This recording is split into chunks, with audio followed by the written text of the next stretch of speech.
Hello and welcome to Fintech Today, where we get to meet the people driving the fintech revolution. I'm your host, Matt Hydes from Recruit One to One, a specialist in finding the best talent in the finance and the tech sector. Today, we are joined by Pugh, a partner at Eversheds Sutherland. So it's great to have you with us, Paul, and welcome. Thanks, Matt. It's great to be here. So maybe we could get straight into it and maybe tell us about your main focus at Eversheds Sutherland. So I'm a partner in the financial services M&A team, working with clients undertaking mergers and acquisitions as well as private equity, and I head up the Fintech M&A practice. Excellent. So I would imagine it's been an interesting couple of years for you guys. We're coming out of COVID now.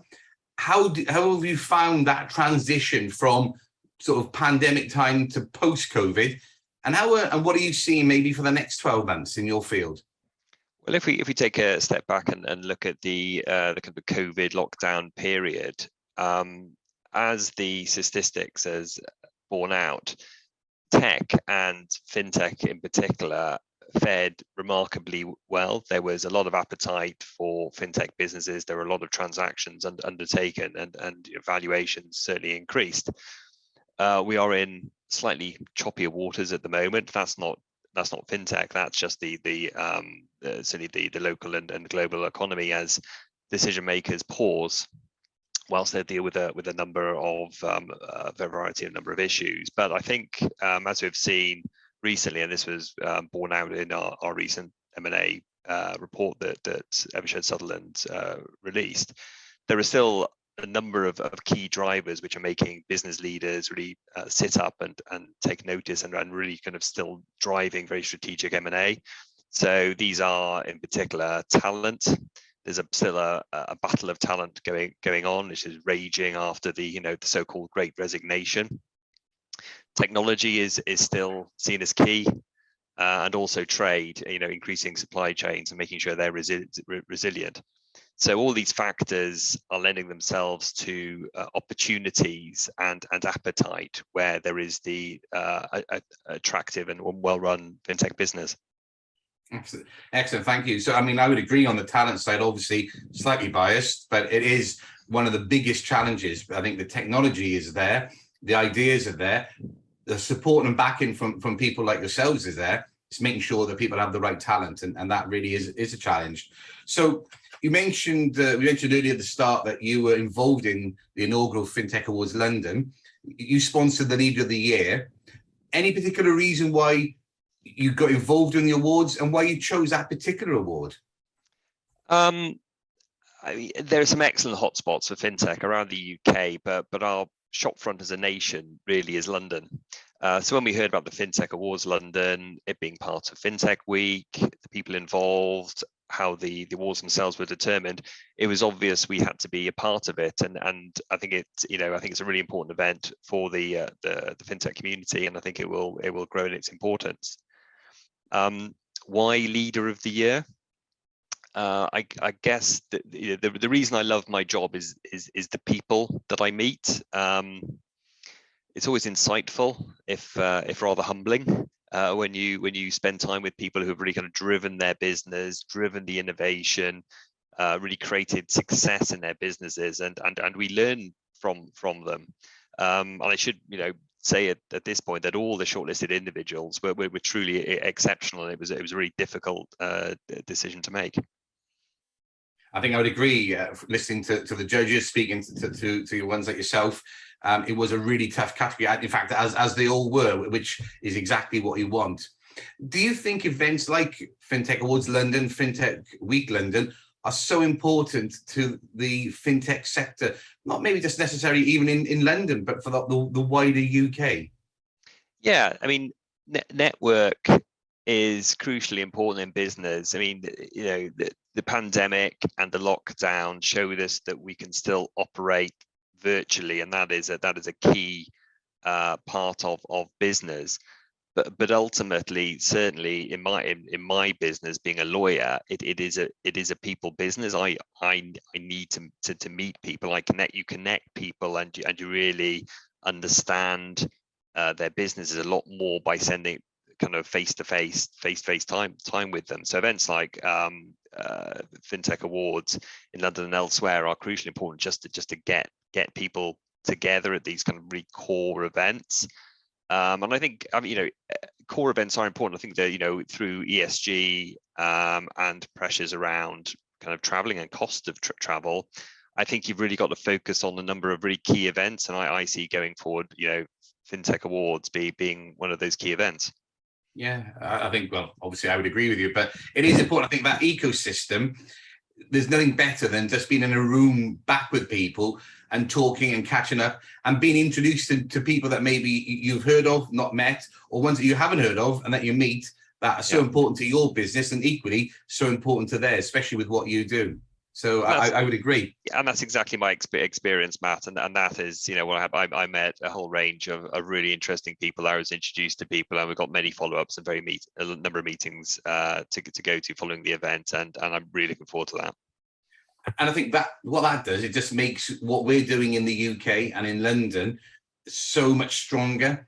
We're battling in a sense against the whole of the world, aren't we, to make London and the UK a fintech hub. We're already there, but you've got to keep working on it. And I think bringing people together, that's how we're stronger, aren't we? Yeah, indeed, and making sure that London is part of that real kind of global network is crucially important. I mean, I would say that as being part of a global law firm, but the connectivity around the world, part of what we need to achieve as a nation is really to go out there and to sell and to connect and really grow internationally. Yeah, thank you. So what is Eversheds Sutherland doing today to support the fintech of the future? I think we're doing a lot of very kind of cutting edge thinking. So I'm obviously, my focus is around M&A and specifically how fintech and financial services business engage with mergers and acquisitions and equity investments. But the wider fintech group looks at all the kind of cutting edge themes, whether it be AI, biometrics, blockchain and crypto, cloud, cybersecurity, digitalization, and so on. So and we learn from each other. So we speak to our colleagues in America, in Hong Kong, various places in Europe, Middle East, and really we almost learn from them as to what are the emerging themes, and then we can kind of share that knowledge with our global client base. And that benefits everyone. And that's one of the beauties, I suppose, of having a global company where you can take all that information and feed it into all the relevant areas to make sure that we're all keeping ahead of where things are. Yeah, no, that's exactly right. So you take the kind of the emergence of crypto and the way that's being approached and the emerging regulation that's happening in pockets all around the world, and you need to have a global view in order to kind of see the direction of travel. Is there anything in the fintech world at the moment that's really exciting you? It all excites me, Matt. I thought I would say that. I think all sectors and all the times. Exactly. Well, I think looking further ahead, I think the emergence of cryptocurrencies and crypto assets it's a difficult process, and I think there's a lot of cynicism around them. What I'm watching for is that VHS Betamax moment where one of the currencies is trusted sufficiently to genuinely become built in as mainstream, whether that be Bitcoin or something else. I couldn't tell you, but I think that moment will come, and that's what I'm watching for. Yeah, I think we'll watch your space on that one. So finally, maybe we could ask you, what has been the best bit of advice you've had in your career, and what would be the best bit of advice you would give? That's a really difficult question. What's the best bit of advice? I think it's probably just talk to people.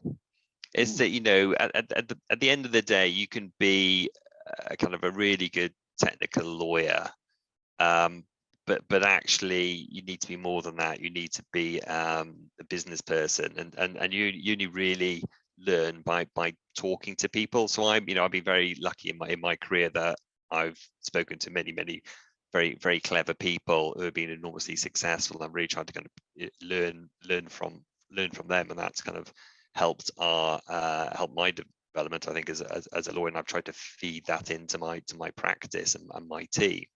What was the second question? Sorry, Matt. And also, what is the best advice that you would give people these days? It would probably be the same. It'd be the same thing. It goes back to my kind of earlier comment. Network is essential. Don't sit in your office, pick up the phone to people, email them to arrange calls, go and see them. It enriches your life as well as your business. I would agree, and I can say, obviously, knowing you for quite a number of years, you are a real people person, and I think that's great, isn't it? Sometimes we can put ourselves into an office, and lockdown did that, didn't it? Where we just kind of keep ourselves to ourselves, but you learn so much when you get to meet people, and I think it's the best way to do business, still the best way to do business after all these many centuries of doing work. So thanks very much for that. It's been great meeting you, Paul. Appreciate your time, and we look forward to seeing you again soon. That's great, Matt. See you soon. Take care, Thanks. Paul. Bye.